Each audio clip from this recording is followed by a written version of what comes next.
Conservative Christians are going to struggle with what I'm about to say. And I'm warning you right now that I am going to swear in this video. So if that bugs you, then my name is Sam Evans. And if you've been watching me for a while, then you know that I've been working on a story called The Prodigal Son, my late husband's story with addiction and cancer. When I first wrote the story, I included all the profanity from his testimony because I just wrote it, to get it down on paper. In 2018, when I started collecting data and started collecting the stories and writing things, like, man, I'm not sure whether or not I should include profanity. As a Christian writer, as a Christian author, it's a huge no-no. It's not something I've ever done before in any book that I've ever written. You write, he cursed, she swore, he cursed under his breath, right? You write, you describe the anger, you describe the situation, but you don't write profanity in your prose. So I started praying about this in 2018. In 2018, I was like, you know what? It's okay. Like, I don't have to deal with it yet. I don't have to make a decision yet. I just need to write the story, get the story out. And when I'm ready to publish, I'll have to make a choice then. Well, here we are.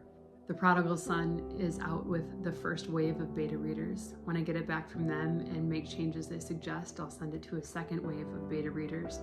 And then it goes to the editor for a line edit, for a copy edit. That's it, it's done. So I have to make a choice. I narrowed it down.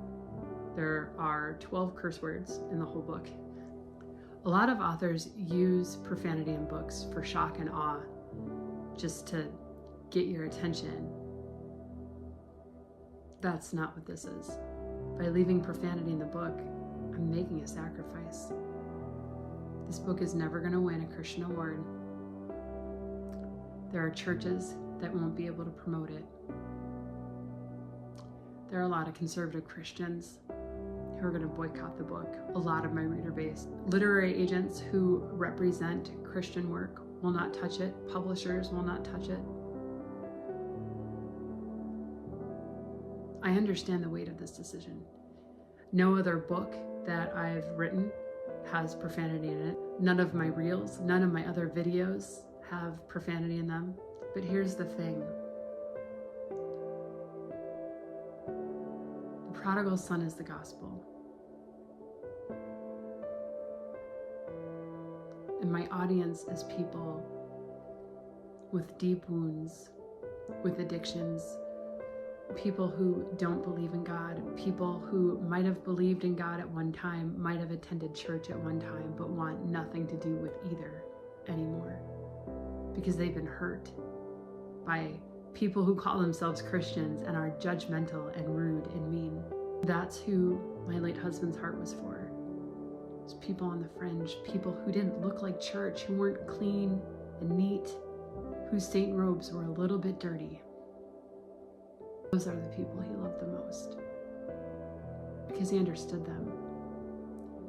He could talk to someone with meth mouth, shake his hand, and just have a normal conversation without thinking anything weird of it. And I imagine when Jesus was on earth, that's what he was like. There were many people in my late husband's life who called him a piece of shit. And in the book, there's a teacher who shouts into a loudspeaker, "You fuck up, you piece of shit." There's a babysitter who hit him and said, "Clean up this shit, you little shit." And later, in Clint's life, he believed those words. He internalized the words, "I'm a piece of shit. I'm a fucking piece of shit." And I know he's not the only one who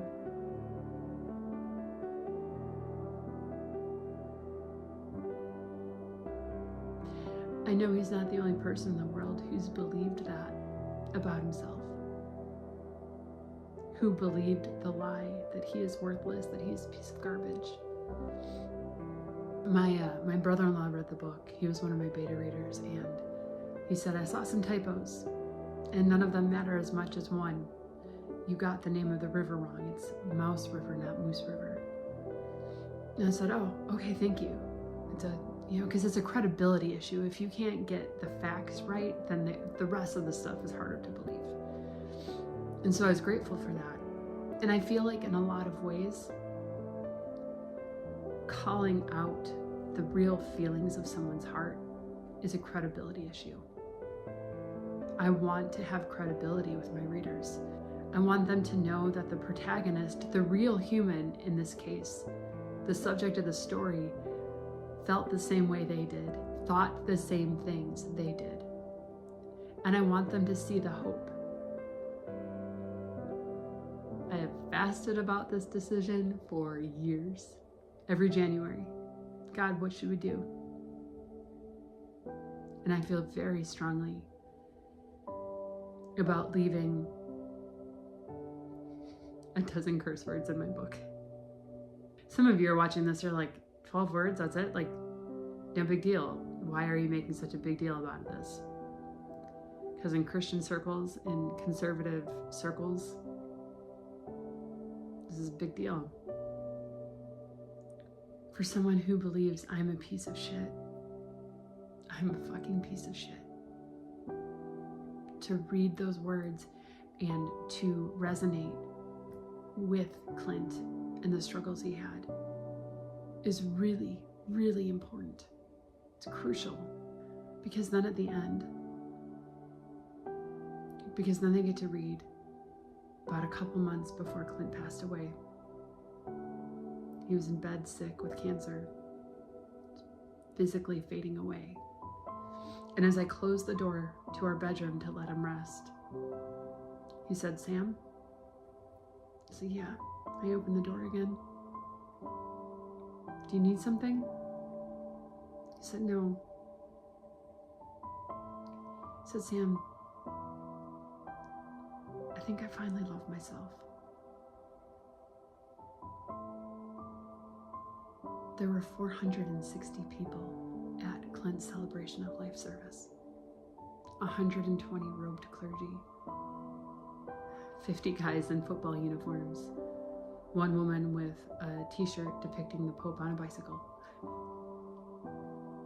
Because that was Clint.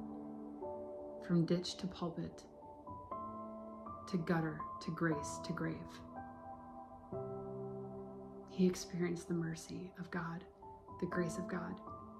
A lot of people believe they are unworthy, unsalvageable, unredeemable, unloved. And I want them to know that the grace of God is available to them, no matter how terrible they believe they are. November 1st, Prodigal Son.